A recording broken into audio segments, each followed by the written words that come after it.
صاحب زین قریشی صاحب نے ہمیں جوائن کیا ہے، پاکستان تحریک انصاف کے رہنما ہیں۔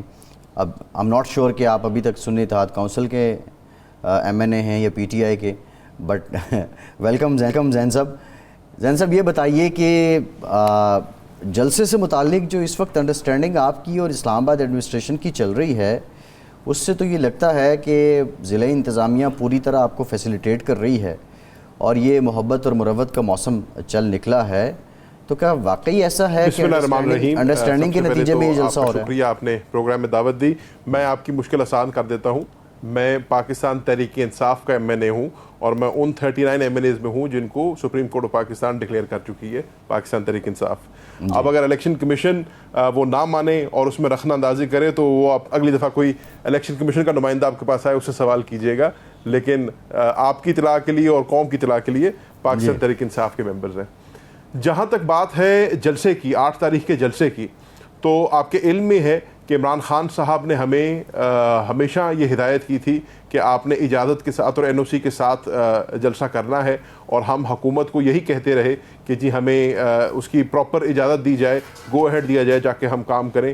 تو انہوں نے جگہ کا تعین بھی کر دیا، اور مجھے ابھی آپ کے پروگرام میں آنے سے پہلے اطلاع ملی ہے ہماری پارٹی کی طرف سے کہ انہوں نے این او سی بھی اس کا جاری کر دی ہے۔ تو انشاءاللہ کل صبح سے ہمارا اس پہ کام شروع ہو جائے گا۔ 8 تاریخ کو ہم نے 2 بجے کی کال دی ہے تمام پاکستانیوں کو، محب وطن پاکستانیوں کو، تحریک انصاف کے کارکنان کو، کہ وہ اسلام آباد پہنچیں، اور یہ ایک تاریخی جلسہ ہوگا حقیقی آزادی کے لیے۔ اچھا یہ فرمائیں کہ اس دفعہ وہ رکاوٹیں نظر نہیں آتی وہ جو ہوتی تھی اسلام آباد کی انتظامیہ کی طرف سے، وہ یہ جو 22 اگست کو صبح ملاقات ہوئی اس کا نتیجہ ہے؟ کوئی انڈرسٹینڈنگ ہوئی جس کی وجہ سے اتنی نرم دلی کا مظاہرہ اسلام آباد کی انتظامیہ کر رہی ہے اور آپ کو فیسیلیٹیٹ کیا جا رہا ہے؟ ارشاد صاحب، میں اس کو اس زاویے سے دیکھتا ہوں کہ 22 تاریخ کو سپریم کورٹ آف پاکستان میں ایک بڑا اہم کیس تھا، اور اس کی نوعیت کو، اس کی سینسٹیوٹی کو سمجھتے ہوئے 22 تاریخ کو عمران خان صاحب نے اس کا احترام کیا تھا، اور اس گارنٹی کے ساتھ یا اس انڈرسٹینڈنگ کے ساتھ کیا تھا کہ جو ان کی دی ہوئی ڈیٹ ہوگی، یا 8 تاریخ ان کی دی ہوئی ڈیٹ تھی، اس 8 تاریخ کو حکومت وقت جو ہے وہ بھی ہمارے مینڈیٹ کا احترام کرے گی۔ تو میرے سمجھنے میں اگر وہ ایسا کر رہے ہیں تو بڑی اچھی بات ہے اور ایسا ہونا چاہیے۔ 22 تاریخ کو ہم نے ان کا احترام کیا تھا، 8 تاریخ کو یہ ہمارا احترام کر لیں۔ جلسہ کرنا ہر جماعت کا آئینی اور قانونی حق ہے، جیسے جے یو آئی ایف کو، جیسے جماعت اسلامی کو یا کسی اور جماعت کو یہ حق حاصل ہے، ویسے ہی پاکستان تحریک انصاف کو بھی حق حاصل تھا۔ تو شکر ہے انتظامیہ نے جو ہے ہوش کے ناخن لیے ہیں، انتظامیہ نے اپنے فی الحال اپنے وعدے کی پاسداری کی ہے، اور مجھے امید ہے یہ ایسے ہی رہے گا، اور ایک بہت ہی تاریخی پرامن جلسہ ہوگا 8 تاریخ کو انشاءاللہ۔ اچھا یہ تو خیر اچھی بات ہے، ہم بھی اپریشیٹ ہی کر رہے ہیں، لیکن کیا یہ رواداری یا یہ جو قانون کا احترام ہے یا مینڈیٹ کا احترام ہے اسلام آباد کی انتظامیہ کرے گی، یا پنجاب حکومت کی طرف سے بھی آپ یہی توقع کرتے ہیں؟ اگر رکاوٹیں ڈالی گئیں تو آپ کا لاہ عمل کیا ہوگا پنجاب میں اگر دفعہ 144 لگا دی جاتی ہے؟ ارشاد صاحب دیکھیں، غیب کا علم تو میرے پاس نہیں ہے، اور مجھے یہ نہیں پتا کہ 8 تاریخ کو یہ کیا کریں گے، لیکن ہم توقع کر سکتے ہیں، ہم امید کر سکتے ہیں کہ کوئی ایسا اقدام نہیں لیا جائے گا جو خدا نہ خواستہ پاکستان تحریک انصاف کے کارکنان کو اور انتظامیہ کو ایک دوسرے کے آمنے سامنے لے کے آئے۔ دیکھیں 22 تاریخ کو بھی جو 11th آور کے اوپر ہمارا این او سی ریووک کیا گیا تھا، میرے سمجھنے میں وہ ایک بڑی غیر سنجیدہ اور ارسپانسبل حرکت تھی، اور خدا نہ خواستہ جس طریقے سے، جس جوش و خروش سے پاکستان تحریک انصاف کے کارکنان کے پی سے، پنجاب سے اور پاکستان کے طول و عرض سے آ رہے تھے، اگر ہم پروسیڈ کرتے اور خدا نہ خواستہ کسی قسم کی مہاجرائی یا کانفرنٹیشن ہوتی تو اسے نقصان ہو سکتا تھا۔ حکومت نے ارسپانسبلٹی شو کی، آج رسپانسبل بیہیویئر کا اگر کر رہے ہیں تو ہم ان کو سراہ بھی رہے ہیں اس کے لیے۔ میری تو ہم تو گزارش کر سکتے ہیں، ہم درخواست کر سکتے ہیں، ہم برادرانہ مشورہ دے سکتے ہیں کہ 8 تاریخ کا جلسہ ہونے دیں، انتظامیہ کو کوآپریٹ کرنا چاہیے۔ پاکستان تحریک انصاف پاکستان کی سب سے بڑی جماعت ہے۔ اچھا زین صاحب، ہم جس کنٹیکسٹ میں پوچھ رہے ہیں، تمام فسطائیت کے باوجود بھی، جی زین صاحب ہم جس کنٹیکسٹ میں پوچھ رہے ہیں، ایک ڈیولپمنٹ اور بھی ہوئی ہے اور ہمارے لیے وہ سرپرائزنگ بھی ہے، خوشائند بھی ہے، وہ یہ ہے کہ اختر مینگل صاحب کو منانے کے لیے حکومت اور اپوزیشن مشترکہ کاوش کر رہی ہے، اور اسی ضمن میں ملاقات بھی ہوئی ہے آپ کے لوگوں کی اسپیکر قومی اسمبلی ایاز صادق صاحب سے. تو یہ جو موسم چل نکلا ہے ساتھ چلنے کا، کیا ہم یہ سمجھیں کہ آپ نے اس حکومت کی لیجیٹیمیسی کو قبول کر لیا ہے اور یہ آگے بھی ہمیں نظر آئے گا؟ اور اگر آگے نظر نہیں آنا، لیجیٹیمیسی کو بھی قبول نہیں کیا، تو پھر یہ کیا ہے؟ کیا یہ وقت کی ضرورت ہے؟ نہیں، میرے خیال سے میں بصد احترام آپ کی جو زاویہ ہے اس سے اگری نہیں کرتا، اور میرے خیال سے آپ اس کو ایک غلط پرسپیکٹو میں دیکھ رہے ہیں. جہاں تک سردار اختر مینگل صاحب کا سوال ہے تو سردار اختر مینگل صاحب ایک بہت امپورٹنٹ آواز ہیں قومی اسمبلی میں. وہ نہ صرف بلوچستان کے لیے بلکہ پاکستان کی فیڈریشن کے لیے، وفاق کے لیے ایک بہت امپورٹنٹ آواز ہے.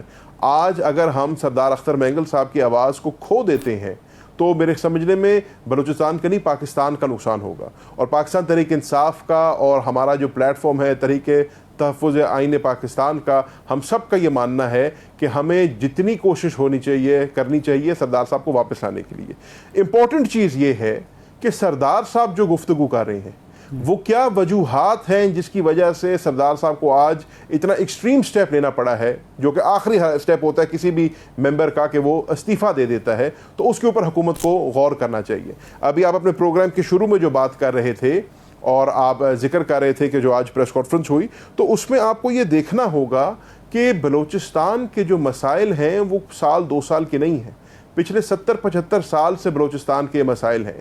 اور جب تک ہم ان مسائل کے روٹ کاز تک نہیں پہنچیں گے، جب تک ہم ان کو پراپرلی ایڈریس نہیں کریں گے. سردار صاحب کیا کہہ رہے تھے؟ سردار صاحب کہہ رہے تھے کہ جو پراپر بلوچ لیڈرشپ ہے جب تک اس کو آگے نہیں لایا جائے گا، جب تک کٹ پتلی ممبران کو بٹھا کر بلوچستان میں حکومت کی جائے گی، آپ بلوچستان کے مسائل حل نہیں کر سکتے. جب تک آپ بلوچستان کو ان کا جو ریسورس ہے اس کی یوٹیلائزیشن اور ایلوکیشن صحیح نہیں کریں گے، ان کے حصے کے حقوق ان کو نہیں دیں گے، جب تک ان کو انفراسٹرکچر نہیں ملے گا، ہیلتھ کی، ایجوکیشن کی سہولیات نہیں ملیں گی، یہ مسئلے حل نہیں ہوں گے. اور انہی چیزوں کے اوپر وہ کہہ رہے تھے کہ مجھے 40 سال ہو گئے میں یہ بات کرتا رہا ہوں، لیکن اب مجھے لگتا ہے کہ پانی سر سے گزر رہا ہے اور اس لیے میں استعفیٰ دے رہا ہوں. سو جہاں ہم ان کو منا رہے ہیں، جہاں ہم چاہ رہے ہیں کہ ان کی یہ امپورٹنٹ بلوچستان کی آواز جو ہے وہ ایوان میں پھر گونجے، وہاں حکومت وقت کو بھی اس کے اوپر نظر ثانی کرنی ہوگی اور دیکھنا ہوگا کہ بلوچستان کے جو بلوچ لوگوں کے جو حقوق ہیں اب ہمیں ان کو وہ دینے ہوں گے. اچھا زین صاحب، آج کی پریس کانفرنس میں بھی یہ بات ہوئی کہ جی جو حکومت کے کرنے کا، سول اداروں کے کرنے کا کام ہے وہ بلوچستان میں انہیں کرنا چاہیے، اور یہ جائز بات بھی ہے کہ سیکورٹی فورسز تو اپنا فرض ادا کرتی ہیں. آج ہی حکومت نے اس وقت جب کہ وہ منا رہی ہے اختر مینگل کو، آج ہی ایک نئی قانون سازی کا انکشاف ہوا ہے. وفاقی کابینہ نے اس کے سرکولیشن سمری کے ذریعے اجازت دی، اس کو منظور کیا ہے کہ جی گرفتاریوں کے حوالے سے اور مقدمات کے حوالے سے سیکیورٹی فورسز کو خصوصی اختیارات دیے جا رہے ہیں بلوچستان میں. تو اس طرح کی قانون سازی سے آپ سمجھتے ہیں کہ اختر مینگل کے تحفظات دور ہوں گے اور یہ معاملات کو درست کرنے میں مددگار ہوگی؟ ارشاد صاحب یقیناً نہیں ہوں گے، کیونکہ ان کا ایک بہت بڑا مطالبہ ہے مسنگ پرسنز کا. وہ تو کہتے ہیں کہ ہمارے ہاں لوگ غائب ہو جاتے ہیں، ہمارے ہاں 2 دہائیاں گزر گئی ہیں، لوگوں کا تو پتہ نہیں ہے. حقیقت ارشاد صاحب یہ ہے، جو مرضی کوئی کہے، آج بلوچستان کی حقیقت یہ ہے کہ ریڈ زون کے باہر سی ایم بلوچستان یا کوئی بھی ان کی کابینہ کا ممبر باہر نہیں نکل سکتا. قریشی صاحب یہ بتائیے، قریشی صاحب آپ جو بات کر رہے ہیں، قریشی صاحب آپ جو بات کر رہے ہیں، گزارش یہ ہے کہ آپ یہ کہہ رہے ہیں کہ حقیقی لوگوں کو دی جائے.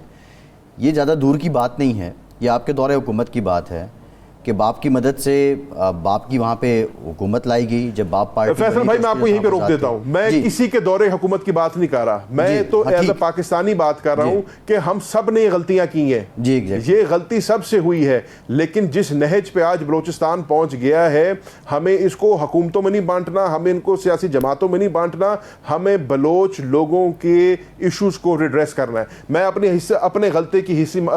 حصے کی غلطی ماننے کو تیار ہوں کہ ہم سے غلطیاں ہوئی ہیں. لیکن اب اگر ہم یہ کہہ دیں کہ جی فلانے دور میں یہ ہوا تھا، ڈمکانے دور میں یہ ہوا تھا، تب یہ کیا تھا، تو یہ مسئلہ حل نہیں ہوگا.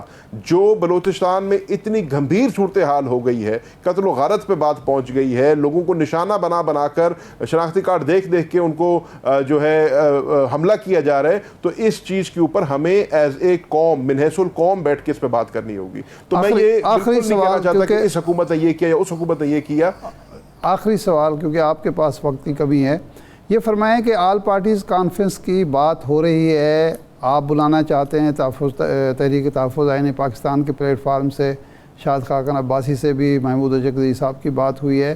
یہ آل پارٹیز کانفرنس صرف بلوچستان کے ایشو پر ہوگی یا اس میں باقی سارے معاملات ہوں گے؟ اور یہ آل پارٹیز کانفرنس موجودہ بحران سے نمٹنے کی ایک کوشش ہوگی، حکومت اور اپوزیشن مل بیٹھ کے مسائل کا حل، پائیدار حل تلاش کریں گے؟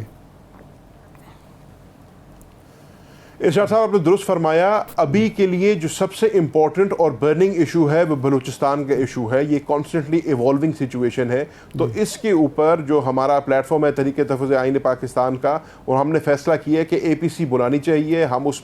ہم نے ایک کمیٹی تشکیل دے دی ہے، مجھے بھی اس کمیٹی میں نامنیٹ کیا گیا ہے، اور ہم انشاءاللہ تمام جماعتوں سے رابطہ کریں گے. اور ہم چاہتے ہیں کہ یہ وہی والی بات جو میں نے پہلے کی، یہ پاکستان کا مسئلہ ہے اور ہم نے پاکستانی بن کے اپنے پاکستانی بلوچی بھائیوں بہنوں کے لیے کام کرنا ہے. تو انشاءاللہ اے پی سی بلائیں گے، سب سے رابطہ کریں گے. اس اے پی سی کا ایجنڈا جو ہے وہ بلوچستان ہوگا.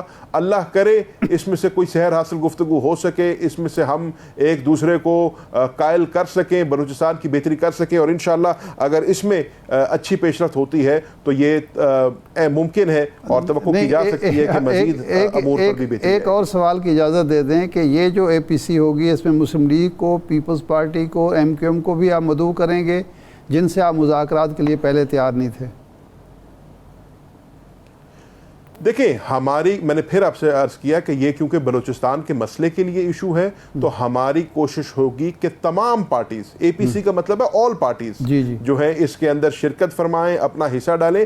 یقیناً اس ٹائم پہ حکومت میں وہی مسلم لیگ نون، وہی پیپلز پارٹی اور وہی لوگ ہیں جنہوں نے وہاں پہ صوبائی حکومت پیپلز پارٹی کے وفاق میں ان کی مخلوط حکومت ہے، تو کرنا تو انہوں نے ہے. لیکن ہم بطور اپوزیشن کے، بطور ایک رسپانسبل اپوزیشن کے، اس میں اپنا رول ادا کرنا چاہتے ہیں.